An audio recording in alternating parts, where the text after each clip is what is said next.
बघूयात बातमी सविस्तर। सिद्धिविनायक मंदिरात झालेल्या चोरी प्रकरणी आरोपींना तुरुंगवास या ठिकाणी सोसवण्यात आलेला आहे, ठोठावण्यात आलाय। चोरी करणारे हे मंदिरातील सर्वसाधारण कर्मचारी होते असं देखील समोर येत आहे। 55 ते 50 लाखांची चोरी झाल्याची माहिती मिळते।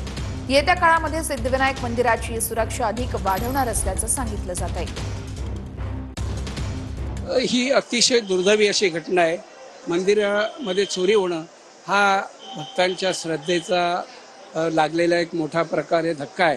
मात्र ही चोरी पकडण्यामध्ये आमच्या सिक्युरिटीने आमचे जे कर्मचारी आहेत या सगळ्यांना यश आले। आमचे ट्रस्टीची सगळी लोक आहेत, यांनी याचा खूप दिवस पाठपुरावा केला आणि लक्षात आल्यानंतर पुराव्यानिशी पकडण्यात आलं। त्यापैकी 8 जणांवरती कारवाई झाली। ते जवळजवळ 7 दिवस हे तुरुंगात होते, नंतर ते कोर्टच्या माध्यमातून सुटलेले आहेत।